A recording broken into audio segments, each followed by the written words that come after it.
Hello everyone. Today's topic is how to compute consumable goods.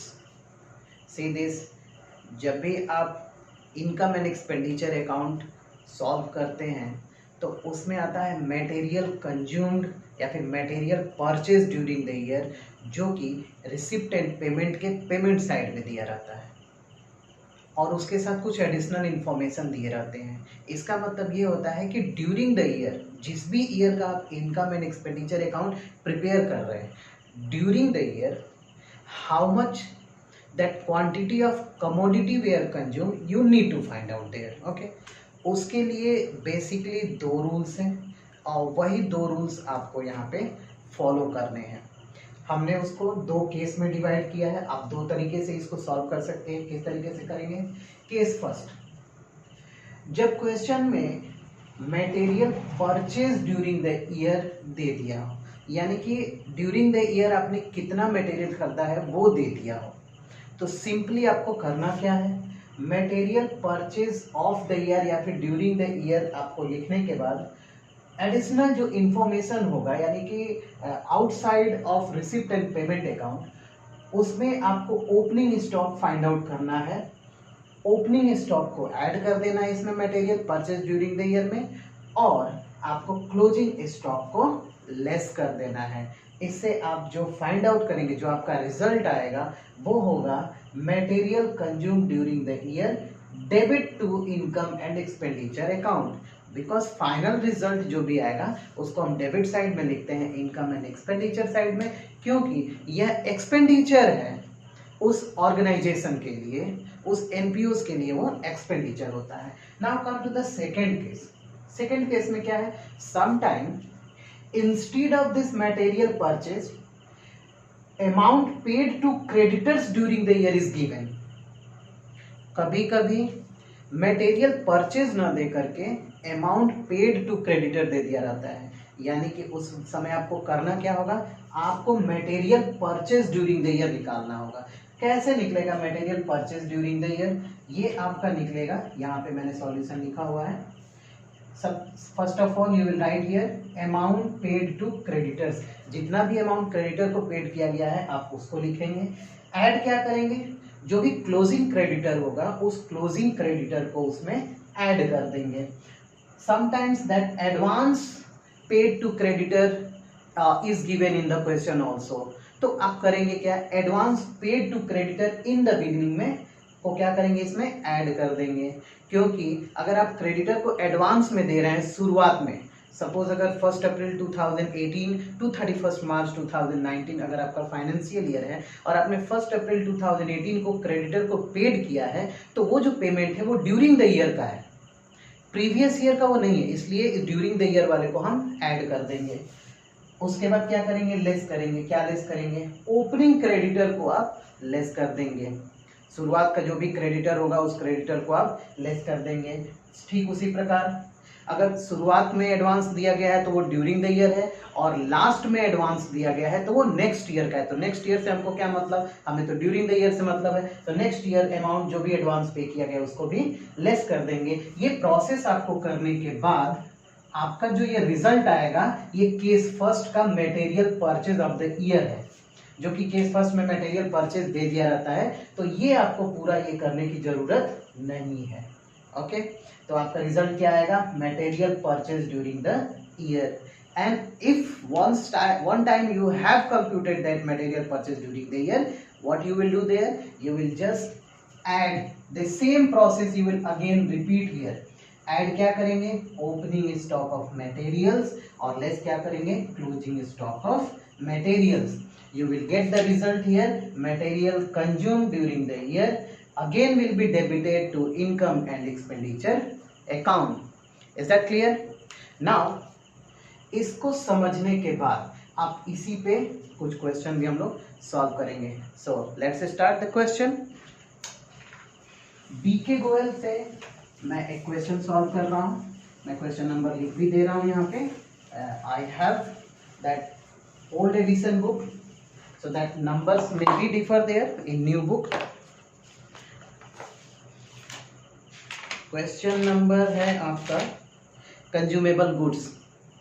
Question number 17, एक question मैं इस पे solve कर रहा हूँ। क्वेश्चन नंबर 17, इसको मैं पढ़ भी दे रहा हूँ। Calculate the amount of sports material to be debited to the income and expenditure account of Capital Sports Club for the year ended 31st March 2019 on the basis of the following information. April 1st 2018 and 31st March 2019, that stock of sports material in the beginning is 7500 and at the end is 6400. Creditors for sports material is 2000 in the beginning and end 2600. See this. In this question, amount paid for sports material is given. So just I have discussed here ना, जब amount paid to creditor दिया रहेगा तो हम case second को follow करेंगे, क्योंकि वहां पे हमें क्या निकालना है, material purchase during the year. Okay, so medicine purchase, sports material purchase during the year हम लोग निकालेंगे यहाँ पे, क्योंकि amount paid to sports material दिया हुआ है। कैसे निकालेंगे यहाँ पे, see here that amount, in short I have written amount paid to creditors during the year. 19,000 is given. That क्या इसमें ऐड करेंगे, ऐड करेंगे closing creditor, closing creditors, closing creditor कितना है, that creditors of stock sports material 2000 opening है और closing 2600 है। 2600 को ऐड करेंगे, लेस क्या करेंगे, opening creditor, opening creditors, opening creditor कितना है 2000, 2000 में से 2600 माइनस कर देंगे, 600 अभी भी पॉजिटिव बैलेंस है, 19,000 में ऐड कर दीजिए 19,600। ये क्या आएगा आपका sports material, sports material purchased, sports material purchased 19,600। और इसमें आपको करना क्या रहेगा, ओपनिंग स्टॉक ऑफ मटेरियल को ऐड करेंगे और क्लोजिंग स्टॉक को माइनस कर देंगे। करते हैं यहाँ पे ऐड क्या करेंगे, opening stock, opening stock of material it is given 7500, okay, and less क्या करेंगे, क्लोजिंग स्टॉक ऑफ मटेरियल्स, यहाँ पे दिया है क्लोजिंग स्टॉक ऑफ मटेरियल 6400। अब देखिए 7500 में से 6400 माइनस कर दीजिए, कितना आएगा यहाँ पे 600 एंड 1100, 11,000 इसमें ऐड कर देंगे, कितना आएगा 1000 ऐड करेंगे 20,000 एंड 700 और दैट रिजल्ट इज 20,700। क्या लिखेंगे, material consumed, material consumed, okay, debited to income and expenditure account। आप यहाँ बनाकर शो कर सकते हैं, कैसे लिखेंगे यहाँ पे, income and expenditure account for the ended year, for the ended year March 31st 2019। छोटा सा बना लेंगे क्योंकि हमको केवल शो करना है यहाँ पे। ये हो गया आपका एक्सपेंडिचर साइड, ये अमाउंट कॉलम, ये इनकम साइड और ये अमाउंट कॉलम।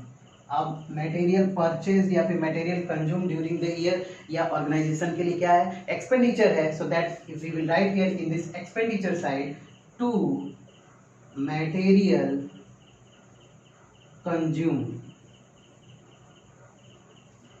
20,700 हो गया। सो हो गया, it's over. See this, that whole process you may do also in this income and expenditure account, okay। तो आप इसको बाहर भी कर सकते हैं, एज अ वर्किंग नोट कर सकते हैं आप इसको, वर्किंग नोट, और केवल आप मटेरियल कंज्यूम अंदर लिख सकते हैं। This question number was 17 in old book, नई बुक में आप इसका आंसर सर्च करके फाइंड आउट कर सकते हैं 20,700। इस क्वेश्चन से रिलेटेड अगर कोई भी आपको प्रॉब्लम हो तो आप कमेंट बॉक्स में कमेंट करके पूछ सकते हैं, और अगर आप कोई क्वेश्चन पूछना चाहते हैं then you may easily ask any question from any book. Okay, thank you.